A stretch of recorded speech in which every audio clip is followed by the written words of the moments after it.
Having a son who identifies as bi, having a little brother who's gay. Like, how am I not supposed to support people that I love?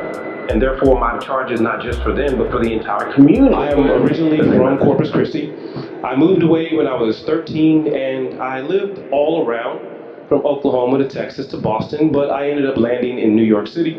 That's where I spent most of my life, spending the days hustling as a New Yorker. We moved back here during 2020, during the pandemic, because New York was insane. It was no place for anyone, and so we left. Coming to Corpus has been great because not only have we been able to thrive and bring our business here and help, but we've also been able to really find something that is worth fighting for. You know, in New York and in Brooklyn, there's so much to fight for. Everything's a problem. Here, still the same things, not as big, right? So we can fight in another way. And we can stand up for the people that may not have the things that they need or the tools that they need to live the best life that they choose to. So, with that said, Crash Bell, which is the company, if you didn't see, Crash Bell presents The Flow. The Flow is a series that I created specifically to reach the community. As Asheville, a company, we focus on pain management in our office. We work with a lot of veterans. We work with the VA, and we help people with their pain. You guys like to call it massage therapy down here, but I call it soft tissue treatment because we focus on medical and sports rehab. You will not get the spotlight treatment in our space. Everything's gonna stay on, and you're gonna feel some pain, and you're probably gonna sweat because you're gonna use your body a little bit. But what we do is very different for Corpus. No one does what we do here at all. And the other part is no one's gonna be doing it until about 15 years until I teach them, because that is how far advanced it is in New York. But with this type of treatment we're doing, we also focus on mental health. And mental health is very, very important because when you realize that people's body is actually the signal to understand someone's mental health, when you start touching specific places in their body, their tension, right, you start to know the pattern of their thought processes. You can see, read, and feel people's body and understand what they're going through based on the texture of their muscles. Crazy, right? Beautiful, though. Now, if we all knew how to, let's say, read the body, then we would all know how to, therefore, do things to help ourselves. So that's what we're here to do. We're here to teach on the anatomy and teach on the fundamentals of stress response. So who knows what stress response system is before we get started? It's a word. It's called the sympathetic nervous system, but also the fight or flight. Who's heard of that? Fight or flight, right? Okay. In fight or flight, what happens is you actually have a system that is trying to get you out of danger. And cortisol itself is a very, very beautiful hormone because what it really does, it causes change within the body. So let's say if you're laying down, right, and you want to get up to get your day started, you need cortisol. It helps you to remove yourself from relaxation and get into movement. It's beautiful. But under stress, high conditions of any type of circumstance, life problems, whatever, too much cortisol is called hypertension. Does anyone know what hypertension leads to? Everything. Seriously, everything. Hypertension is when you have too much cortisol. It's accumulation, and it starts to shut down the body. It starts to affect the mind, and it starts to affect the organs. So therefore, no stress, body can heal. A lot of stress, you get sick. End of story. We know this is science, there's nothing really to argue. We're gonna move on. So, with that said, thank you very much for taking the time out to be with us and to come here and be a part of this. We are so excited to introduce these panelists. They are amazing.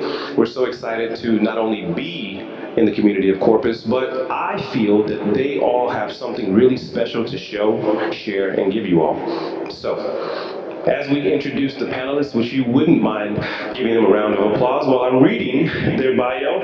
First up, we're gonna have Dr. Kate Rodriguez. If she wouldn't mind coming to the stage. And Kate Rodriguez is a forensic mental health evaluator and owner of My Healing Center, a group counseling center in South Texas. She started her career in mental health, whatever you would like. She started her career in mental health in 2014, which is 10 years. Wow. Yeah. Happy anniversary. Big round of applause for anniversaries. And Dr. K began using her expertise in mental health and help professionals recognize, treat, and prevent burnout, which we all know what that's about. And so today, she just really wants you all to live healthier lives so that you can be the best you can be. And the next panelist is Dr. Renita Newton. Newton earned her master's degree as a clinical mental health and addiction counselor in 2019, and she recently obtained her PhD, woo-woo for PhD, in counselor education in the fall of 2023. Dr. Newton is a mental health clinician over at the University of TAMU, woo-woo TAMU, a counselor and educator, and she also is a scholar practitioner, social justice advocate, and a certified sound healer. Amazing. Amazing. Next up, we have Mr. Jonathan Swindle. And Swindle, let me put that down, sorry. Swindle is an accomplished entrepreneur and dedicated community leader and recognized for his innovative work in digital marketing and life safety risk management. As a founder of HRMG, a digital marketing firm in Corpus Christi, Texas, Jonathan led the company into his 12th year in 2024, consistently delivering quality services. And as president of the Pride Corpus Christi, he has been instrumental in expanding the LGBTQIA+ event and sponsor relationship. His leadership guides successful 2023 Pride Month celebration, which fostered a joyful block party and parade that was well attended, and if you all were there, it was amazing. Jonathan. And next up, Mr. Robert Kimes. Robert Kimes serves as the director of the Coastal Bend Pride Center and the vice president of the Pride Corpus Christi. Passionate about advancing the LGBTQ community, he focuses on educating and raising awareness about LGBTQ+ culture and issues. Through his leadership, Robert ensures effective collaboration between the two organizations, driving impact changes and fostering inclusive events in the area. Thank you, Robert, for that. Robert. Last but not least, Josh Horowitz. Joshua Horowitz is a theater and opera director from Old Bethpage, New York. Past directing credits include Journey to Valhalla, the emerging artist performance of Romeo and Juliet, La Boheme, is it La Boheme? La Boheme, thank you for that. I was all last night, I'm like, what? The Barber of Seville, the arias of Barcaroles, and, dude, that's a really, is that Barcaroles? Can you please correct me?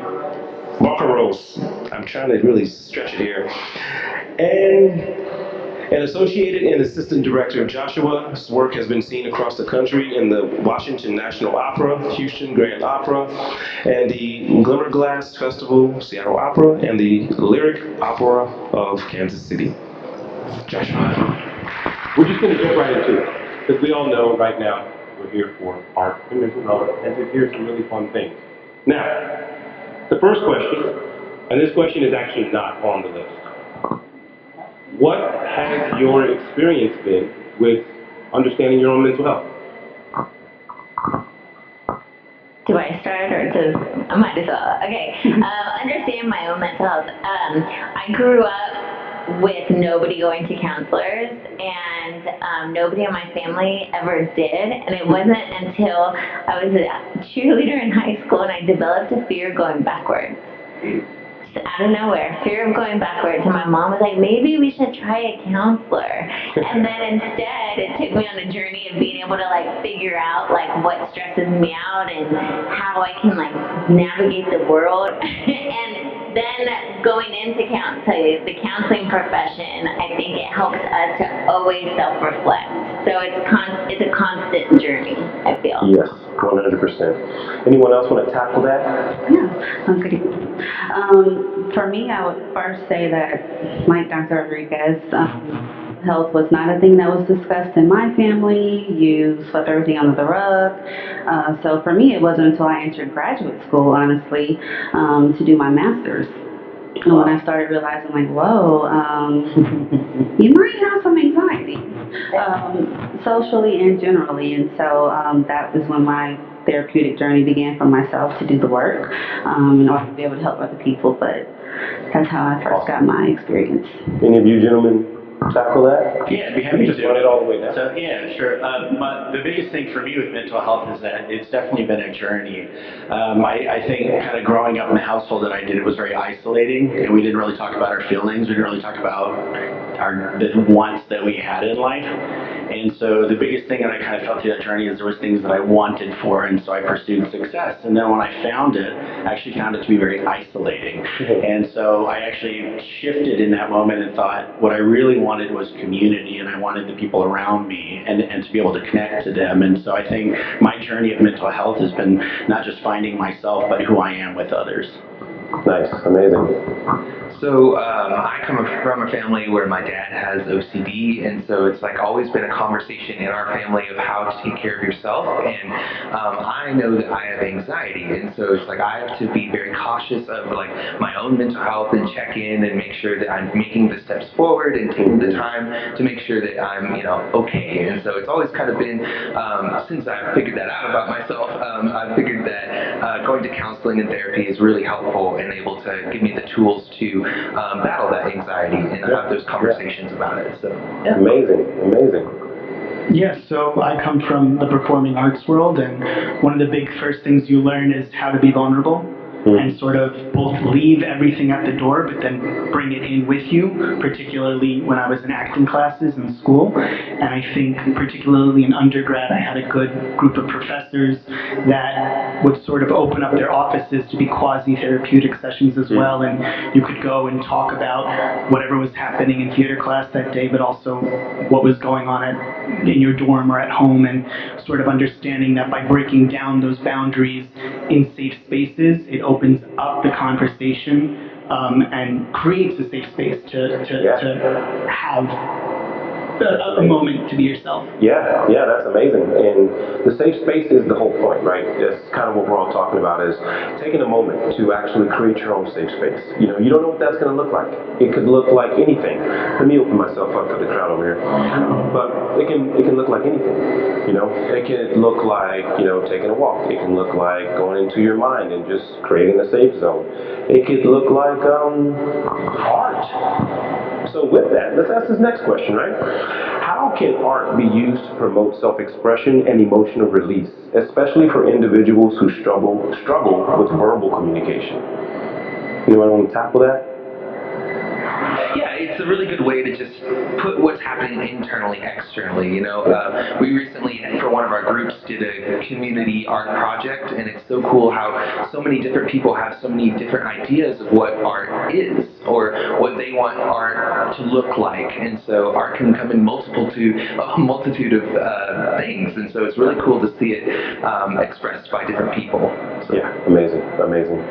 Yeah, and I really, you want to add to that? Yeah, by all means. For sure. I think for me, one of the most amazing things about theater and performance is that it induces catharsis, right? It's a moment where you're allowed to go, and especially with the house lights dim, people aren't looking at you, right? You sort of can leave your body and connect with what's going on stage. And one of the amazing things that the opera community is doing, I was working in Seattle Opera recently, and they started doing sensory-friendly performances, where they'll do a matinee production of an opera. When I was there, it was this long Italian opera, but they don't dim the house lights all the way. It's only about 20 to 30%, so almost like this. The tickets are pay what you can, so anybody can go. They leave the back rows of each section of the theater open for if people need to have a moment for themselves. People are allowed to be on their phones. You can have headphones in the theater if you have a child or a friend that maybe needs that. And they close down spaces in the lobby to allow for people that might need a moment to themselves or have fidget stations. And so I think the thing about encouraging people that maybe have verbal communication issues or other issues to the arts, to performances, any sort of art, is about breaking down the boundaries and making sure things are as inclusive as possible. And to see a sort of institution, the opera, which tends to be very, or people think of exclusive for a majority of different factors, break down those walls. I think that the moment you do that, you're inviting everyone you can to come in and say, be yourself and be a part of this journey with us. And I think that is so important. Yeah, I agree. Does one of you have any, like, let's say, clinical ideas that you can share with the group? I hate to use the word clinical because that sounds wise, like you gotta sterilize stuff, right? Therapeutic, yeah. I have to keep myself organized, so.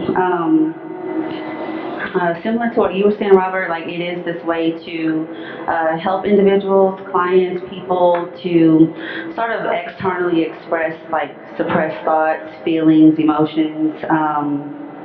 Sometimes it can be the difficulty of trying to find the right words to say in a session or in a setting where you're trying to communicate with someone. So really seeing it as a space to be liberating for them also. So they're not feeling as if they're being judged or this stigma of me like not having the right thing to say, but it being empowering and a way to help them express this self-conscious thing about themselves. Yeah, exactly. And you know, one of the things that I've learned, I'm an artist. I didn't mention that before, but I grew up as an athlete and then stopped playing football and running track whenever I was a senior. Well, my freshman year in college, because I specifically wanted to do art, and that's what moved me to New York. And going through my own process of art and mental health, it was a way that I actually used creativity to not only relate the things that I was feeling, but also dive into emotions that I didn't understand, because it was scary. It was terrifying. It was almost like standing at the edge of a bridge. And so trying to look at these emotions, art was a way for me to express that. And I did all arts, but whenever I used emotional expression, it was dance. And so I just let my body go wild and dance all over the place. But with YouTube, like, you know, the thing, it's called somatic therapy. Come to find out, just a little tip right there. Somatic therapy is when you're moving your body to release stress. And you can do the shakes, you can do the hokey pokey and the wiggles, or you can break dance.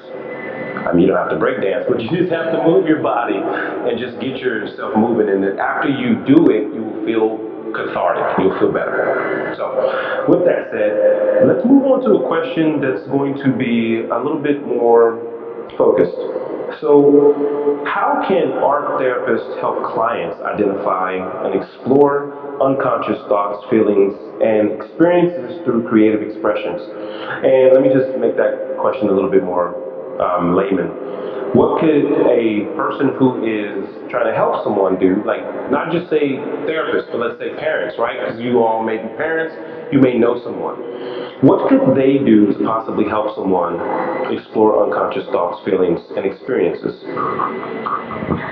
I think the possibilities are endless, number one, but it's really awesome when therapists or somebody else is able to find an activity that goes, like an artistic activity that goes with the person what's happening.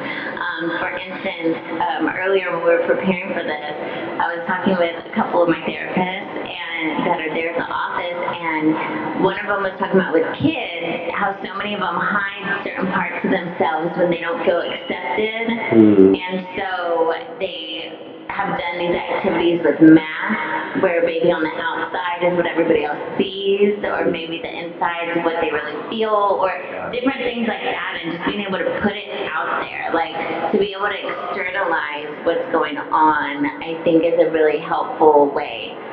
I've also had people who just like to write, like will write poems. I used to write poems when I was really mad, and I'd write with like really silly rhymes, so then later I'd look at it and I'd be like, well, I guess it wasn't that bad. Like, I rhymed party and Bacardi, or like, you know, but I just think that sometimes putting it out there in an artistic way or creative way can just kind of help them understand themselves and just kind of externalizing the problem. Yeah. Anyone else? Yes. It's really cool when there's functionality to it as well. So there was a thing we all did together in one of our groups where we all put together some beads on a pipe cleaner, and like we just made the beads any color, any design that we wanted, and put them in however organized way we wanted. And so we decided just have like 8 or 9 of them on this pipe cleaner, and you just throughout the day you breathe in as you move one from one side of the pipe cleaner to the other, and then breathe out, move the other bead to the next to the other. So it's a piece of art that is able to just self-center yourself and be able to have a moment of breathing in and out with the functionality of the art that you put together earlier. So, yeah. And the simplicity of it, it's really simple to put a bead on a string, right? But the process, and I find that a lot of kids today, they miss the process, and that's actually why they experience so much anxiety today, is because they don't have the ability to sit down and say, 1, 2, 3. They actually receive something, and they gratify themselves and instantly think that they deserve the end part, right? So they don't say A, B, C, they say A and then D. And so the middle part is really important because it helps you to process functional data, brain processing data, emotional data. It's not just about saying, just sit down, right? Focus. No, it actually is a skill set that helps you specifically to process more types of information. So, does anyone else have anything to say on that one before we move on? Pretty touchy. Okay, so moving back up a little bit on these questions. What is the role of art in breaking down stigmas surrounding mental health and encouraging open dialogue about these important issues? And before you answer that, I will lean into it and say in my cultures, which is African American and Latino, those barriers, those stigmas are like strong. Like, if I would say, oh, I'm not well, I want to go see some help, they'd be like, where are you going to see a psychiatrist? What are you, crazy? Go pray about it. Like, well, praying is not always going to help the situation. I need somebody to talk to. So it was like kind of talked down upon. And it was a point where I realized, hey, we should do better. We should do better. And so going back to the question, what is the role of art breaking down stigma surrounding mental health and encouraging open dialogue about these important issues? So I'm a big believer that the theater, whether it be opera, musical theater, dance, creates empathy, right? You need to get people to go and see performances and go and see stories to create empathetic audiences that can travel with your cast, that can travel with your stories to unknown places so that they can better understand what they're seeing on stage and themselves. I recently worked, this is a small example, on a production of Romeo and Juliet in the North, and it's Romeo and Juliet. Okay, Romeo and Juliet. But a big part of the piece is that the 2 kids commit suicide at the end. And one of the things that we felt like we had to do was through activities outside of performance, things in the lobby, having the right paperwork and things, talk about suicide and mental health among teenagers.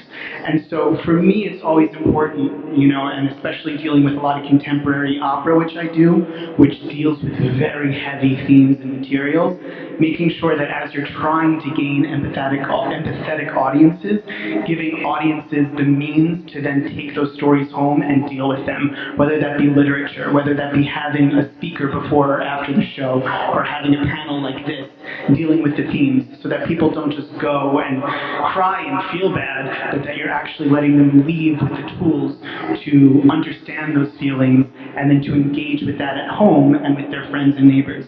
And I think that's always very important to think of a performance as a before, a during, and an after, like any good story. I'd like to add to that a bit on the sense of empowering representation, right? Kind of talking a bit more vulnerability myself when I was younger. I remember, being a kid and looking in the mirror and just being like, coming to the terms with the fact that I was gay way and just really trying to understand what that meant. And the only thing I had at the time to tell me that was, one, what the church was saying who I was, and then also what I saw in media, and that was what media, through that art expression, was telling me who I was. Yeah. But it didn't compute for me. The formula wasn't equating to the answer of what I said I was. Yep. And so I think part of that journey now is like, one, I would have never imagined myself being president of a pride organization to like feel like I could sit up here in front of strangers and say, this is me. Yeah. But I think part of that journey has been like talking about with representation and engaging the community is that we are all kind of having that similar experience, but we are, through our work together and our existence together and our life and our being here, embodying that journey to really signify that we are who we are, and that doesn't mean that it has to be decided by what you think we should be, right? Yeah. And I think that's a really amazing point. One second, Renita. Specifically because, ever since we were able to listen, someone has been telling us who we were, right? And most of those people are people that we love and care about, and we believe them. We really believe them. We were like, you're right. I am no good, right? Because I heard a lot of negative stuff as a kid. I'm just gonna, and I really believed all of it too. But at the same time, not necessarily came from my mom, but in the community, and my grandparents, and the way that they raised us. Being from a Jamaican household and Latino household, it's like the talk is very toxic in a sense. And so, Renita, go ahead. So also coming from an African American background, showing emotions, you don't do those things. So I'm a crier. Anything makes me cry, and so being younger and often crying and being met with that response of like, why are you crying? I'm going to give you something to cry for. Yeah. So like Kate, poetry and art, that's what I would run to, like, and try to draw out my feelings or write about how that response will make me feel. So, through that, feeling more empowered and being able to take ownership of being vulnerable and being able to express those difficult emotions. Yeah. And so that's been a way that it's been very helpful for me from a mental health perspective. Awesome. Yeah, so the idea is the stigma is real, and even some of my really good friends who I've tried to talk to about the stigma, they tend to still try to hold firm to the stigma. And one of the things is with my cousin, I told him, I'm like, well, I don't raise my kids the way that we were raised. He's like, what do you mean? And I'm like, well, I don't do what was done to us. Because it's perpetuating the stigma. It's like I tell my kid I want him to be the best in his best self, but I discipline him as if he did something in a sense to be brutalized. And what I'm really saying is that I stopped hitting my kids, and it didn't make sense because I was hit a lot, and honestly, it didn't give me respect. It taught me how to be more conniving and lie to you, for sure, but it didn't make me feel like, yeah, I respect you for slapping me all the time. Yeah, that's what's up. I respect that. Yeah, no way, not at all. And so what it came down to was I had to understand that that was also part of the stigma or the concept of our holding on to culture, holding on to abuse. It's like, no, I'm not going to do that. And he's like, well, like what he said to you last week, that was so disrespectful, I would have smacked him in his face. And I was like, well, yeah, but like, he didn't do anything that bad to get smacked in the face. Like, that's aggressive, my G. Like, that's really harsh. Why would you do that? But, again, he feels that's right. I'm not going to argue with him. I'm just not going to do that to my children. So, Kate. I want to say something on that because I have a little one who's 5 and he's so emotional. He'll even call Andy, who's here, one of our therapists, and be like, can we talk about that episode of Bluey because it made me cry. And I love it, and I encourage him to talk about these things because I grew up where it was like, we got to make you tough. Like, do you know what the world's going to be? Like, you need to be tough, and I felt like tough was put ahead of everything. It was ahead of being a good person, of learning who you are, of expressing yourself artistically, figuring out what you like to do. It was like, first, be tough. And I'm like, I yes, I'm tough because of some of this stuff, but I also am very vulnerable in certain things, and I feel like doing that with our children. So I have one child who's like, I love sports, and the other one I'll be like, hey, we can do anything you want today. What do you want to do? And he's like, do you have pain? Can we paint? And I'm like, sure. I have no like artistic talent per se, but I can help. Let's just get some colors and see what comes out. And I love that he's at a point where him and his friends are like, what do you paint? Like, I painted a frog the other day, and they're like, we painted a big wall in our backyard for a chalkboard because we had this huge fence, and so it's a chalkboard, and all the neighborhood kids will come over and like leave their mark, and then the sprinkler like gets it off once a week, and then they do it again, and they're like so proud of their creations. And I think that that's a big part of art, and it's a big part for kids and for adults to like create something and be proud of it. And like you see something that's pretty and you're like, I did that, like I made that. Even though like I paint by numbers because I don't but I'm still like, look at my astronaut, like I followed the rules. Kind of. Did not get out of the line. That was great. Well, I want to move this to the LGBTQ plus community specifically because, you know, I think that in the community, I am a heavy advocate for anybody that is disbarred on or looked down on or not treated right. And that's mostly because that has been my community ever since I've known community.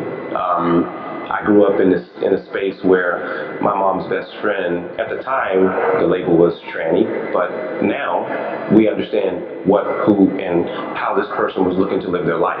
Unfortunately, we didn't have the boundaries to give us correct verbiage for that. But what that meant is my whole life, I didn't even realize this person was someone that they appeared not to be until I was 13, and nothing changed. Nothing changed. It was still my mom's best friend, still someone I loved. And so moving to New York, I naturally gravitated to the odd crowds, the people that, you know, were a little bit more weird, if you will, you know, politically correct saying. But with that said, also having a son who identifies as bi, having a little brother who's gay. Like, how am I not supposed to support people that I love? And therefore, my charge is not just for them, but for the entire community that they represent.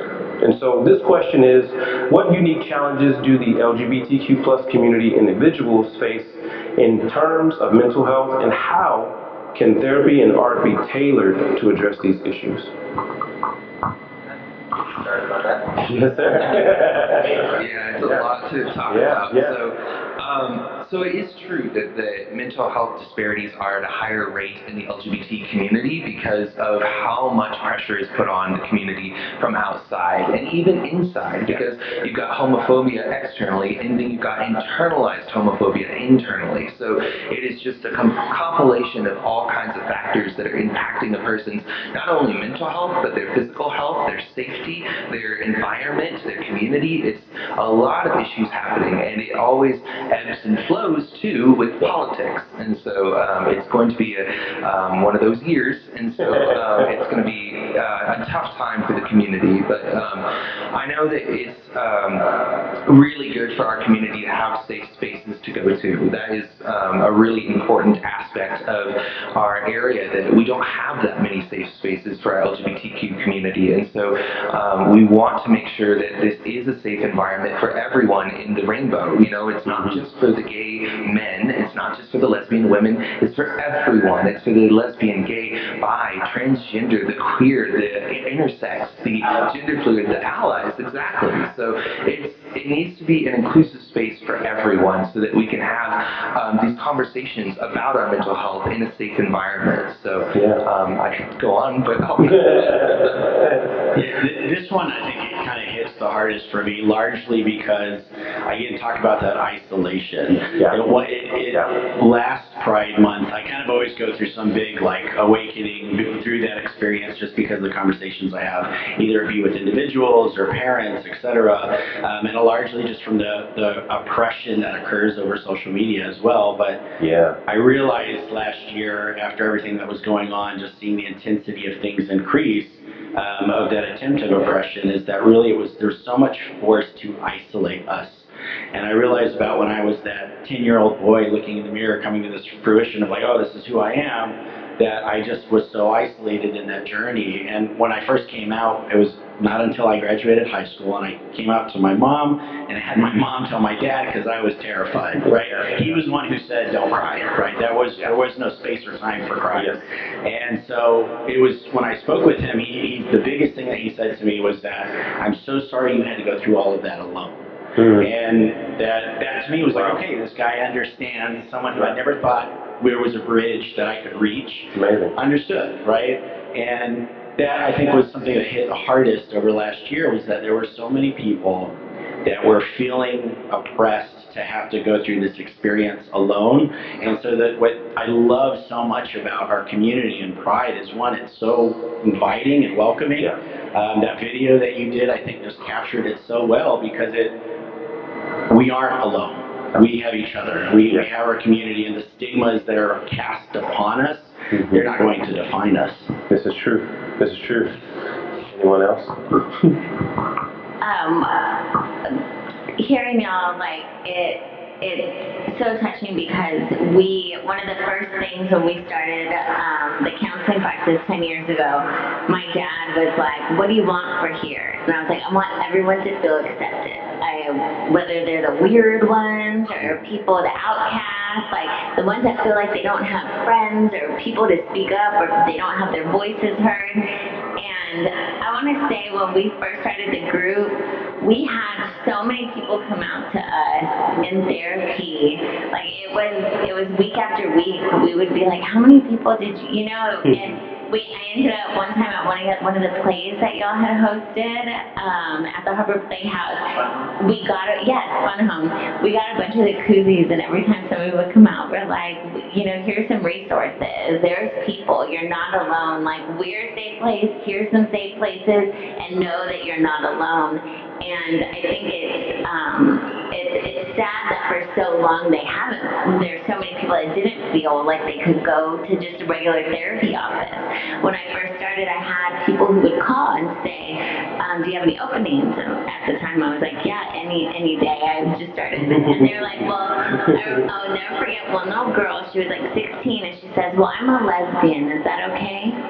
And I said, yeah. I was so taken aback, because I was like, why did she feel that she had to say that? And I said, absolutely, I will see you whenever you want. And I hung up the phone and I cried. I'm going to cry again. But I cried because I felt so sad for her that she went somewhere that told her that they couldn't see her because she was a lesbian. And it broke my heart. And from that moment on, we try to make sure that everybody knows that there's places where you are accepted, and like, we are there for you. Yeah. And there are a lot of unfortunate facts that I was just literally trying to scroll through to grab so I can get the actual data, but I'm not going to keep scrolling. So, just off the top of my head, what it really comes down to is the actual access to mental health in Texas alone it has the highest disparity of all states. South Texas, it's like a desert of self-help. And that's a problem for all of us, like, for real. So, us as a community, we will all need to advocate and to stand up for the idea. So let me just tell you my biggest qualm right now with Corpus, right? Corpus has no mental health therapists available. The ones that are available are booked out for a long time because there's so much going on, right? Now, the thing that's really crazy is that Texas A&M has a doctorate program and a master's program on mental health, clinical health, social work. What? You can be a doctor right there in this field and there's no help here? That's irresponsible. Sorry. That's really irresponsible. And as a community leader, we need to do something about that. And I'm working on it. So, with that said, let's move on. What advice would you give someone who wants to incorporate art into their mental health self-care routine? But maybe they're intimidated, right? Because art, it may not be our natural thing. And let me just say this before you answer. Not all of it has to be through art. Shoot. Okay. I would say just start small and simple. Like it doesn't have to be this one right way to do art. I am not an artist at all, but like I just like to paint. I like the color.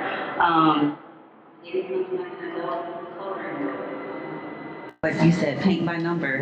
But also don't be afraid to color out the lines because it's not about being perfect, but really just embracing an activity that's bringing you joy, creativity, healing. I am a mindfulness practitioner, I guess you could say that. So practicing mindfulness daily, I use it as a mindfulness meditative component to just mindfully be in the present, like coloring a flower. I'm not judging my thoughts that are coming up. I colored a little too hard, oh well. The goal is to just color the flower and be in the moment. And so just really starting small, starting simple, not overthinking it, and not trying to be perfect. Yeah. Yeah. And the coloring hard part, right? It's okay if you color hard. Maybe you just gotta get some anger out, right? Just in that moment. Yeah, I think the word artist is a misnomer in many ways, right? Because you said you weren't an artist, but you draw, so aren't you an artist then? Right? Like, what does it mean that I need to have an oil painting here to be an artist, or do I have a picture of my pug that I drew in the back of a notebook and I put it on the fridge? Right? I'm an artist. So I think this sort of terminology around a lot of different areas of art and performance, we sort of have to break out of that habit of understanding, right? I can sing. I don't sing on stage, but I can sing in the shower.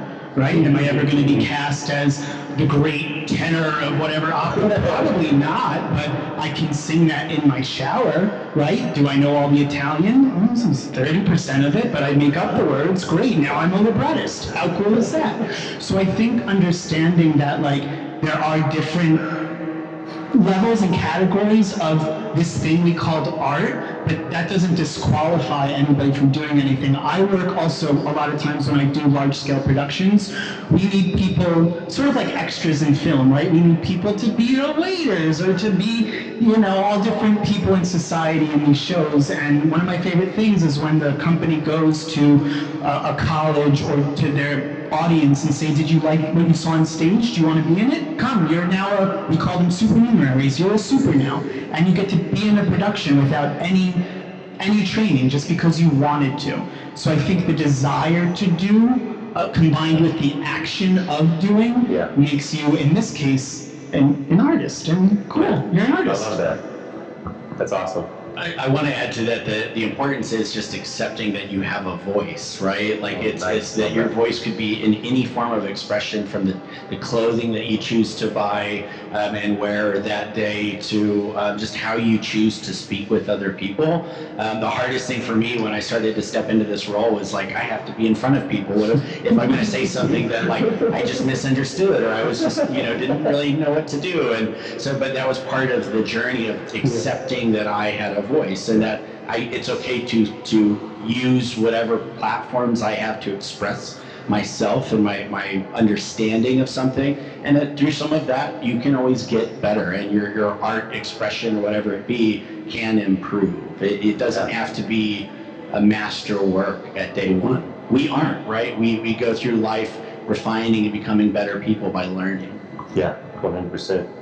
Anyone else had something to tag on? Last little thing, I heard something from one of our groups. One of our members said that everything is art. So it's kind of another way to just be like, no matter what you're doing, as long as you're putting your time and your effort and there's passion into it, it now becomes art. This can be things like, crafting, it can be painting, it can be just talking, it can be creating something new, it can be thinking, it can be writing, it can be a whole multitude of things. It doesn't have to be just, on a canvas, like how you were saying. It can be truly anything could be art, Yeah. So. And I agree with you. I actually love the art of science. I love the art of the human body. I don't know if you know this, but if you study the human body, you will not ever end in your lifetime. It is so in depth. It is crazy. Yeah, the human body. If you study your own organism, if you took a cubic centimeter of your pinky and studied it for the rest of your life, you will find something new every day. Isn't that crazy? What? Okay. Anybody else in that question? Golden, moving on. All right, let's go. So we really only have one more question to bring it all in. And this is going to be a question for us as we can all do something in the community. So what tools can we all put into place today that can help us to design a safer or a more connected community to mental health? All right, go ahead. I think definitely self-care is one of the best tools that I've found, is just having a moment of just time with myself and just understanding my brain and my thoughts and being sure that I'm taking care of myself is a way that I'm able to then take care of others. So making sure that you have the tools to use, not just to say for everyone else to use, but actually use them yourself is very important as well. Yeah, awesome. The biggest thing I work through with life and still at this stage struggle with is when letting the walls down, and then also just like using that as a moment to be kind, right? Yeah. To understand that what you're going through, everybody else also has some of their own version of what that journey might be. Yeah. I think that would make life a little bit better. Even in a moment or time where you've got the weight of the world on your shoulders and you're trying to figure out, like, how do I get through the day? Yeah. One little thing sets you off, right? Those kind of days, right? They're terrible. But to think about too that everybody else around you is also carrying the world, right? Like we've got our inflation we're dealing with, we've got, our wages aren't meeting, blah, blah, blah. Like there's always so much, right? So it's just be kind makes life, even your own, much more rich. Yeah. Kind of adding to that, I think approaching things with this perspective of mutual empathy, common humanity, self-compassion, and compassion for others. We're all struggling, and so I think just being able to embrace collective healing for one another and being there for one another, supporting one another, I think that could be a beautiful thing to help us all heal. Yeah. And move forward with our lives in a holistic type of way. Amazing. Yeah, so you had in your, I forget what the game was called earlier. The rules for life. The rules for life, there was that question, the rule for a friend or a lover that you haven't spoken to for. So I think, one of my favorite quotes from Shakespeare is suit the word to action, the action to word. He's talking about life. I think we need to do something actionable. So I guess my thought would be, I would challenge everyone here, and I'll do this myself and other panelists, before, I don't know what time it is, 9 or 10 o'clock tonight, text someone you haven't spoken to for a while, or reach out to them on social media and be like, hey, I thought about you today, how you doing? Right? And sort of start that chain of reactions and see what happens. I don't think anything starts until we do something, right? We don't start a show until we have the first rehearsal. You don't sing an opera until you hear the overture. So I think committing to an action right now, and I'll do it when we're done. I'll text a friend I haven't spoken to, and hopefully everybody will. Yep. We'll start that chain and just, I don't know, how nice is it when you get a text from somebody, oh, I thought about you today, how you doing, right? It makes your hour, your day, or whatever that much better. So sort of spread a little sunshine and see what happens would be my thought for the short run. I love that. Thank you so much. Actionable items. That was beautiful. Remember that. So on that note, I think also collaboration like this, like what we're doing here today, like is that me? Sorry, I won't get close to you. No, I think that collaboration more and more in this community needs to happen instead of competition, instead of being like, I'm the wellness person, or, I'm the pride person, I'm the this person, like being able to like call other people and collaborate, especially when it comes to self-care. So I saw Dr. Newton at a conference this morning, and we were just talking and catching up, and I went home and I took a really hard nap. And I woke up and I texted her right away. I was like, I don't know if it was a dream or what, but we're gonna do a conference. We're gonna have a workshop where you're gonna do your sound healing. Somebody's gonna do their art. I'm gonna talk about burnout, and whoever else wants to come, let's do it. I'm there. And she was like, okay. I was like, okay, I'm going back to sleep. But it was great because I sent that text to 3 people that I thought of collaborating. Everyone was like, I'm in, let's do it. Like, for healing, I think we just all come together, and instead of competition, just working together. Like, we all have different audiences, we all have different talents, we all have different things to bring to the table, and being able to recognize that in other people and being like, hey, I'm not real good at blank, but you are, so do you want to team up? You know, instead of trying to be the all, Facts. find the people who complement.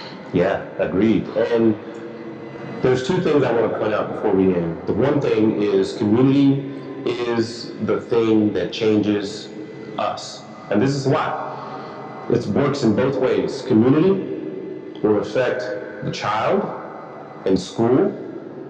The child will then go home and affect the household. The child and then the parents' relationship will then get back out into the community. So if the community and the family is whole at home, then that child will go into the community and be whole at school. And then he will gravitate with friends to help them be whole together. And the cyclical cycle of this toxic nature we have right now, which is don't trust anyone, right, will stop, specifically because the healing has to come from within the home, within the individuals. You can't go get healing from Walmart. They don't got it on the shelves. Sorry. It's an individual practice. But the other thing is empathy. Empathy is the most important trait any human could actually acquire, other than, like mastery of yourself, right? But empathy is a specific part of your brain that we actually don't use. It's in the frontal cortex. Technically, it's called the anterior or corporeal, some weird, it's right here, right behind the eyes, but not in the limbic system. So, if you're not using it, then it's going to waste. It's there for a reason. And whenever you use the empathy muscle in your brain, it activates what is known as dopamine, which is called the love hormone, the love drug. But dopamine is the most important hormone you need in your body because it makes everything else in the endocrine system work. So if you don't have self-love, you're not producing dopamine. And if you're not producing dopamine, then your body's not going to be able to heal itself. So, interesting, huh?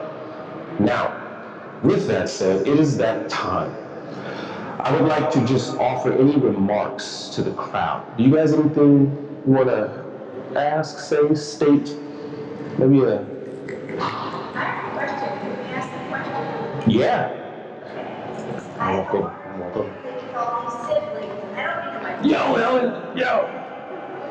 sisters over 10 has two daughters. So my nieces, one has a transgender child. The other sister has a baby twins that aren't. And those two sisters now, my nieces don't grow. They won't be in the same place together. So Wow. So it's a, how do you put it in your own family? That's tough. Yeah. Well, selfless plug here for our parent support group. So we have definitely, that is not the first family that it's happened to, people come out as all identities and people have, grown up with them and don't know how to handle that coming out story. Sometimes, great, let's find your new name and pronouns and respect them and awesome, let's move on. Sometimes there is that moment where there isn't any understanding. There aren't conversations to be had. It's like, no, you're born this way. This is your name. This is your pronouns in the story. So it really depends on the family structure. It really depends on what's going on at home. But education is the biggest thing to mend those things. Education about what someone's journey is through their coming out process, through their identity of gender identity, figuring out that they are in fact transgender, that maybe they're gender fluid or non-binary. Having those self-understandings and having the words and education to share about it is a way to mend those bridges whenever there are walls that go up within the family units and things like that. So I definitely recommend having a safe place for the parents to talk to other parents about that, to understand how other parents of trans individuals had that coming out experience and what happened in their own families, so that they're able to connect and get the tools that they need in order to mend their family. And so, Awesome. Thank you so much for that. That was really actually amazing. Thank you. And where could people get more resources, Pride Center? Sure. So you can find that support group at cbpridecenter.org. And so we are located within the Coastal Bend Wellness Foundation, and we're the only LGBT resource center south of San Antonio. So that's the Coastal Bend Pride Center. So Nice. hope to see you there. Yeah, the desert, right? Yeah. Renita and Kate, could you all just give some resources and tools for anyone that may be in need of mental health services? So for that community, right, I know you all like Trevor Project and those types of things. Our 988 is our new suicide prevention line. So for anyone who may be dealing with suicide ideation, on campus, if you know students who go to the university, there's a university counseling center. There's also a variety of local community agencies, MHID, Amistad, that offer like either free, low cost mental health services. Okay. A lot of different places like that as well. Kate, you may know a bit more if you can think of any. Well, those are like the main biggest ones that come to mind that that may be more accessible for individuals to access here in town. And My Healing Center, where are you guys located?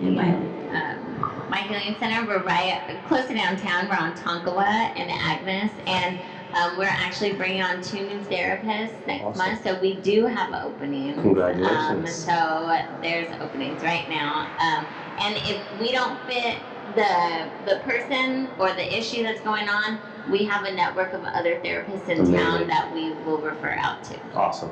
And that's what it is, referring out, community, building with each other. There is no competition. Competition destroys communities, by the way. But with that said, let's give our panelists a round of applause for their intelligence. And as we bring this to a close, I would like to thank all of you for being a part of this. Some of you I know personally, some of you I don't. Welcome, and it is a pleasure to meet you. My company is Crash Bell. You can give us a follow on social media. You can go to our website, see what we do.